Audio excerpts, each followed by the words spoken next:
Good evening and welcome to Sport at Prime tonight. Let's start with Tennis South Africa's CEO, Richard Glover, who's told Newzroom Afrika that grassroots tennis must return along with the professionals. I caught up with the chief executive today to talk about the resumption of tennis on level 3 lockdown.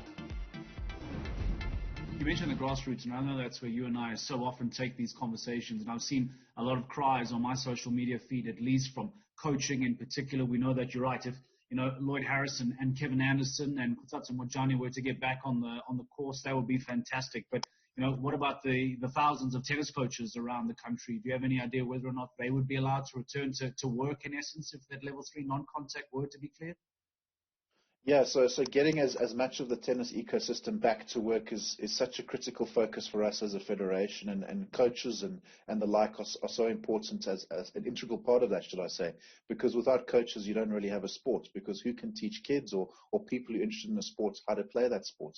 So that's a really, really big focus for us, and as I think I've said to you on a number of occasions before, some of these coaches who haven't been able to work now for 60 plus days are in a really, really desperate state financially. I think from a Tennis South Africa perspective, we've partnered with a couple of other entities, and we've created a charitable initiative called Tennis Cares, which is aimed at trying to provide some short-term relief, both for our tennis coaches, but also our technical officials who can't work at the moment because there are no tournaments. So we are trying, but the situation is desperate. Would there be any form of financial reprieve should level 3 non-contact sport return? I'm just trying to work out whether or not there would be some form of financial gain in this, or is that still waiting for perhaps the more wider spread tennis to return? I think it'll get the sort of the ecosystem of tennis back up and running, hopefully, in terms of people within the wider ecosystem being able to go back to coaching potentially, and hopefully allow equipment manufacturers to start selling rackets and balls, and obviously there are financial benefits to the federation when that happens. But really the biggest sort of long-term financial benefit is really getting events and tournaments back. Okay. And then, Richard, for those that haven't perhaps watched you before or heard what you've had to say, remind us as to why you feel that tennis would be such a wonderful asset to return in level 3 should non-contact sport be given the green light. Why is it then that tennis, perhaps above others, may be more suitable to return sooner than the rest? I think obviously public health must take priority in this situation, and I think we must applaud the government for what they've done in terms of the steps they've taken over the last couple of months.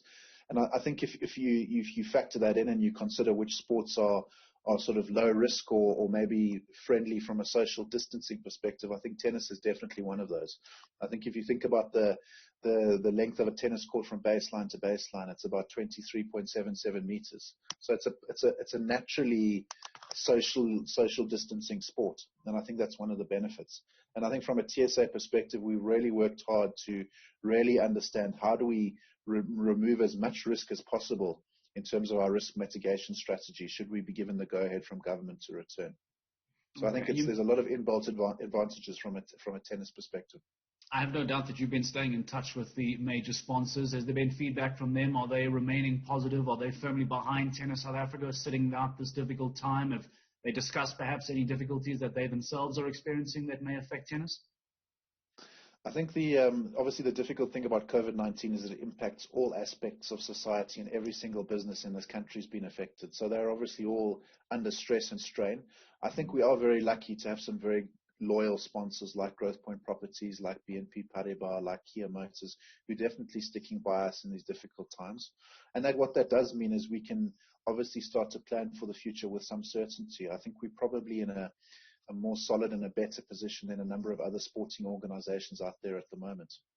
Okay, well, Richard, we'll continue to stand by and wait for any further feedback from governments. I have no doubt that Sports Minister Nathi Mthethwa will have lots of feedback as we approach June and as we approach level 3, and what impact that will have not just on tennis but in sports throughout the country as well. So continue to cross your fingers, sit tight, and we'll have a catch up again, hopefully when tennis is given the green light and we can discuss what it feels like to be back on court.